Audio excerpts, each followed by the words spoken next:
You've probably heard a couple of ideas or seen motivational videos on how to boost your self-confidence. And probably one of the most common tips was to focus on your strengths, your achievements, your talents, your accomplishments. However, I know very well that this doesn't work, and I will tell you why. But I will also tell you what works very well in gaining more points of self-confidence today, not tomorrow.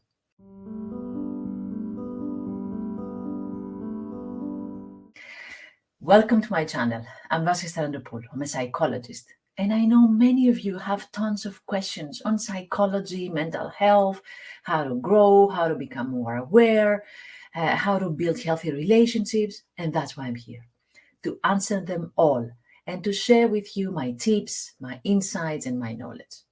So don't forget to subscribe to my channel and click on the bell so that you will get notified every time I have a new video with helpful tips. Now, first of all, why focusing on our strengths and achievements doesn't work with increasing our self-confidence. Your self-confidence is high when things in life go well. You have a job, your manager is happy with you, your parents tell you how proud they are of you, you have a relationship, your partner is happy. You would never take a video on self-confidence during this phase, right? However, when you're struggling in life, this is the moment when your self-confidence is at its lowest. Your manager is not satisfied with your performance. You're looking for another job. Your job is not fulfilling. You have problems in your relationship. You're going through an existential crisis. Your friends are not there for you, not supportive, not present as you want them to be. So, in a moment like that, focusing on our strengths and achievements would be crucial. Yet, it is such a big challenge. To explain why this happens, these phases in our lives are scary and ambivalent phases. We don't know which way to go. We doubt our desires. We see everything through a negative perspective. Keep that in mind. In brain terms, this means that our center of fear is being activated, the part of our brain that is called amygdala. That's the part of our brain that has helped us survive through millennia because we were able to see the threat, be afraid of it, and then take the necessary actions and precautions in order to protect ourselves.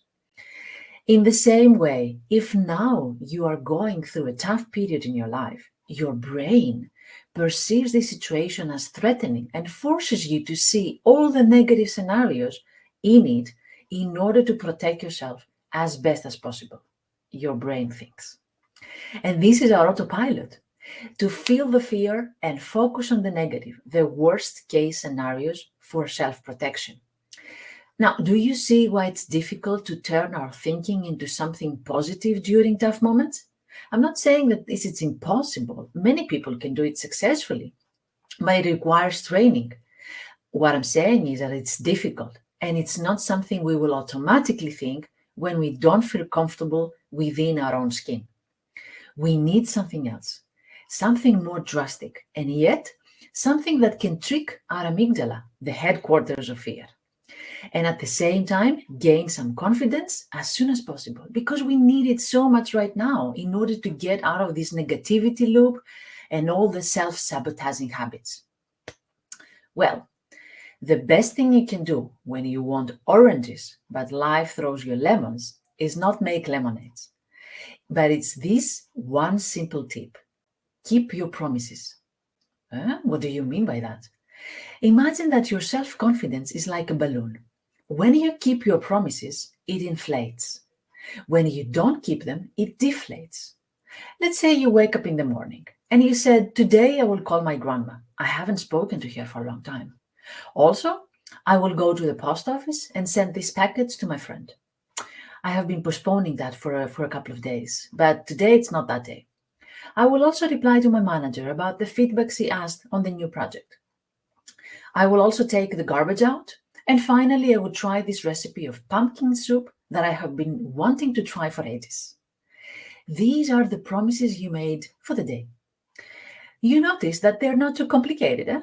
And they might take from 2 minutes to half an hour. Not days, not years. Simple, everyday things. Now, notice what happens when you keep your promises. You call your grandma. the balloon of confidence. You go to the post office and send the parcel to your friend. You send your feedback to the manager. You take the garbage out. You make pumpkin soup. Your confidence is up. Can you feel it? The opposite is possible also if you don't keep your promises.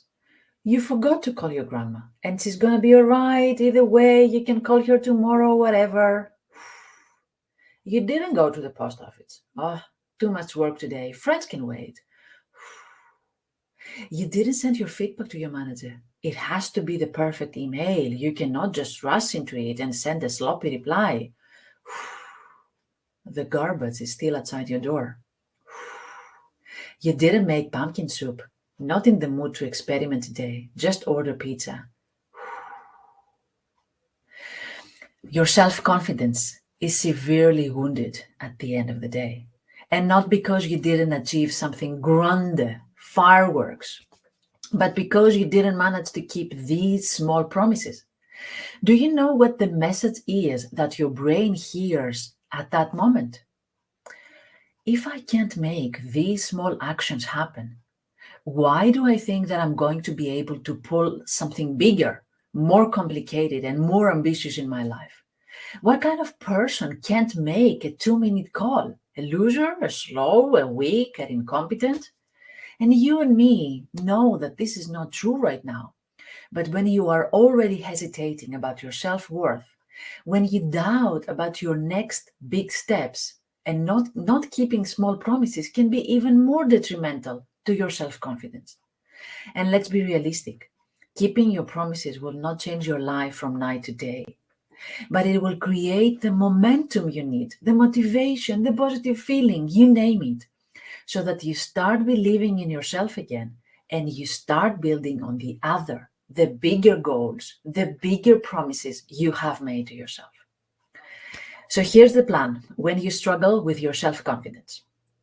Every day, make 3 promises about the day. 3 small promises, not huge goals, not overambitious plans. 3 small promises, and make sure to keep them and see what happens. I hope that this was helpful.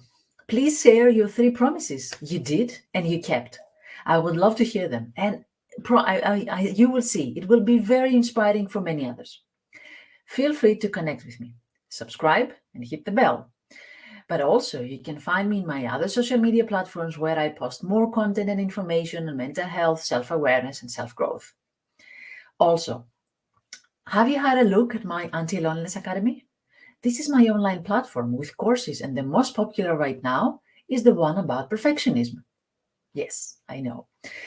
The toxic, self-sabotaging mindset and how we can change it. Take a look. You will find the link in the description. Also, in the description box, you will also find book recommendations and suggested blog articles, all available for you. Thank you once again for watching. See you in the next video. Until then, take good care of yourself.